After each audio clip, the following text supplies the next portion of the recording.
10 second. अगर आपने Einstein की रिलेटिविटी की थ्योरी जो साइंस के बच्चे हैं अपने स्कूल में पढ़ी है, E = mc², हर सुनते जाओ पहले। अरे मैं मोशन में जा रहा हूं, स्टॉप डिस्टर्बिंग मी नाउ। मैं तुम्हारी तरह चौपाइयां नहीं सुनाता। इस सज्जन को क्या तकलीफ है भाई? ज्ञान की बात करता हूं, साइंस की बात करो। इमोशनली ब्लैकमेल करते हो, विश्वास कह रहे हैं, इमोशनली ब्लैकमेल करते हो। सुना दिया फॉर्मूला, ठीक है। अब E = mc²। ठीक है। विश्लेषण ये बताएं। दुनिया का जो first man made object solar system के बियॉन्ड गया है, that is Voyager 1 and Voyager 2। उस साइंटिस्ट का नाम था कार्ल सेगन। कार्ल सेगन का वीडियो जाके देखिए, उसने कहा है only the calculations of the ancient Hindus matches with the modern day scientific cosmological calculation. Hindu word लिखा है उसने, और चैलेंज से बोल रहा हूं, अब चाओ मत करना। मैं बोलता हूं। तो आज की इस वीडियो में सुधांशु त्रिवेदी ने CPIM के रवि श्रीवास्तव को डिबेट में बहुत अच्छे से धोया है, क्योंकि रवि श्रीवास्तव डिबेट में आकर सुधांशु त्रिवेदी को कह रहे थे कि आप यहां आकर सिर्फ लोगों को चौपाइयां सुनाते हैं, आप लोग सिर्फ लोगों को धर्म में बांटना चाहते हैं, पढ़ाई लिखाई से आप लोगों का कोई लेना देना नहीं है। उसके बाद ये सुधांशु त्रिवेदी के सामने साइंस पर सवाल करने लगा, जिसके बाद सुधांशु त्रिवेदी ने इसके हर सवाल का जवाब दिया। लेकिन जब सुधांशु त्रिवेदी ने साइंस पर सवाल किया तो ये कुछ भी बोलकर डिबेट से भागने लगे और बात को घुमाने के लिए बीजेपी पर आ गए। तो इस बात पर सुधांशु त्रिवेदी ने अच्छे से धो दिया है डिबेट में। तो भाई क्या हुआ आप खुद से ही देखिए आगे। अबे जल्दी बोल, कल सुबह पनवेल निकलना है। अरे आप 5000 साल 10,000 साल एक बोल ले दीजिए, पहुंचा एक देंगे अभी। और कितनी देर बोलना चाहते हैं? साइंटिफिक विचारधारा के हिसाब से रहिए, सब झूठ है। क्या है साइंटिफिक एक मिनट में साहब साइंस पे सवाल। साइंटिफिक विचारधारा क्या है? 1992 में साइंटिफिक विचारधारा क्या है? इनको 1 मिनट बोलने दीजिए। जजमेंट राम मंदिर का आया वो कोर्ट ने दिया। कोर्ट जो कहेगा सबको मानना चाहिए, सबने माना। कोर्ट के हिसाब से चीजें कॉन्स्टिट्यूशनली देश में होनी चाहिए। 20th सेंचुरी की थ्योरेटिकल फिजिक्स की सबसे बड़ी थ्योरी आइंस्टीन की रिलेटिविटी थ्योरी, आप सबको पता होगा, जिसने कहा XYZ के अलावा चौथा डायमेंशन टाइम का है। ठीक, तभी टाइम में आगे पीछे जाने के बाद आई साइंटिफिक बात कर रहा हूं। टाइम का एब्सोल्यूट एक्यूरेट मेजरिंग पैरामीटर बताइए, जो जैसे आज आप अभी कहते हैं कि इस समय मान लीजिए जो भी टाइम 5 बज रहा है, तो ये तो दिल्ली में बज रहा है ना, लंदन में अलग टाइम है, न्यूयॉर्क में अलग टाइम है, टोक्यो में अलग टाइम है, तो एक GMT है, स्टैंडर्ड मीन टाइम। उसी ढंग से टाइम का एब्सोल्यूट मेजरिंग पैरामीटर बताइए जो धरती पे, अर्थ पे, मून पे, मार्स पे और एनी पॉइंट जो सोलर सिस्टम में लागू होता हो, बताइए साइंटिफिक पैरामीटर का नाम बताइए। अगर आप बोलिए नाम बताइए। 10 सेकंड। बिल्कुल बताइए क्या है। अब बिल्कुल चुप। 10 सेकंड। अगर आपने आइंस्टीन की रिलेटिविटी की थ्योरी जो साइंस के बच्चे हैं अपने स्कूल में पढ़ी है, E = mc², हर सुनते जाओ पहले। अरे मैं मोशन में जा रहा हूं, स्टॉप डिस्टर्बिंग मी नाउ। मैं तुम्हारी तरह चौपाइयां नहीं सुनाता, ज्ञान की बात करता हूं, साइंस की बात करो। बोल के लोगों को इमोशनली ब्लैकमेल करते हो, विश्वास कह रहे हैं, इमोशनली ब्लैकमेल करते हो। सनातन को विश्वास बोलने की शक्ति है इनके अंदर। उसी रिलेटिविटी के अंदर चाहे टाइम हो, चाहे लेंथ हो, डिस्टेंस हो, हर चीज रिलेटिव है। और फॉर्मूला क्या है? T = T0/√1 - m²/c²। यही है ना कि नहीं है? सुना दिया फॉर्मूला। ठीक है। अब E = mc² का ठीक है। विश्लेषण ये बताएं।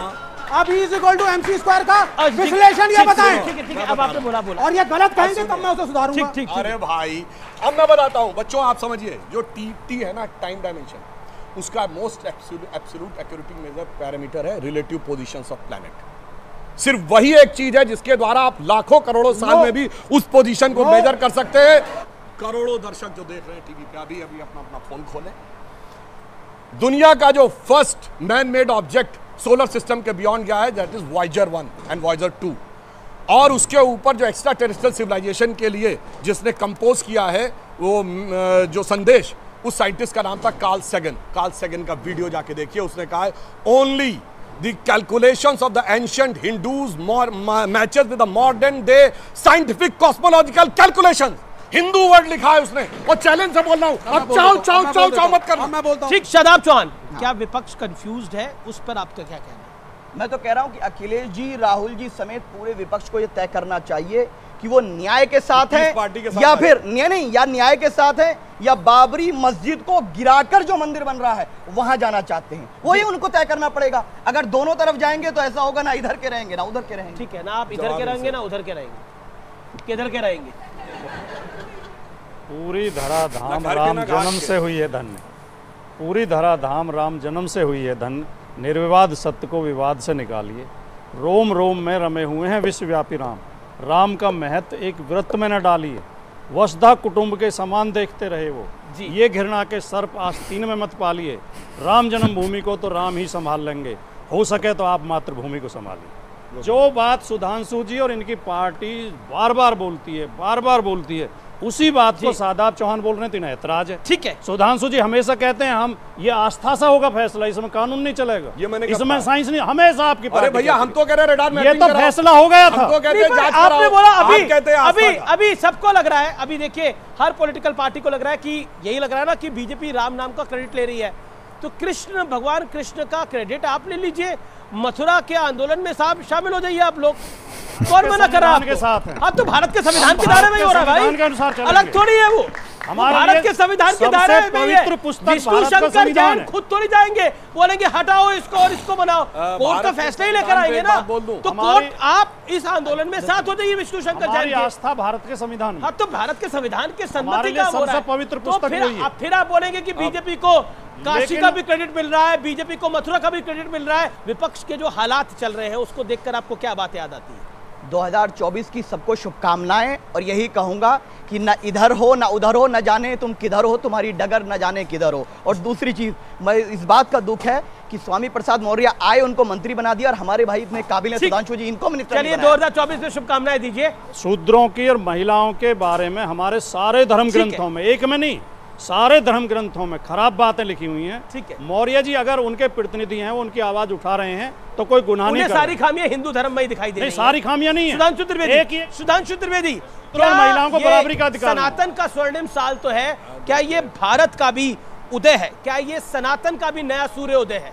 वाला मौर्य कितना बड़ा धोखा है कि भारत की डॉक्यूमेंटेड हिस्ट्री में अगर पहला एम्पायर किसी का है तो चंद्रगुप्त मौर्य का, जिसने अफगानिस्तान से लेकर बर्मा तक एम्पायर था, उस मौर्य के वंशज में रहने वाले कहें कि न मुझे पढ़ने का मौका मिला और न मुझे आगे बढ़ने का मौका मिला, ये है धोखा। अब मैं एक लाइन कहूंगा, मेरा सवाल क्या ये देश का भी सूर्योदय है? देश सनातन का सूर्योदय तो है, क्या देश की अर्थव्यवस्था का भी सूर्योदय है? देखिए मैं सिर्फ ये कहना चाहता हूं, अरुण गगन पर महाप्रगति का अब ये मंगल गान उठा, करवट बदला अंगड़ाई ली, सोया हिंदुस्तान उठा। चलिए आपसे तो यही सवाल है, लेफ्ट जी।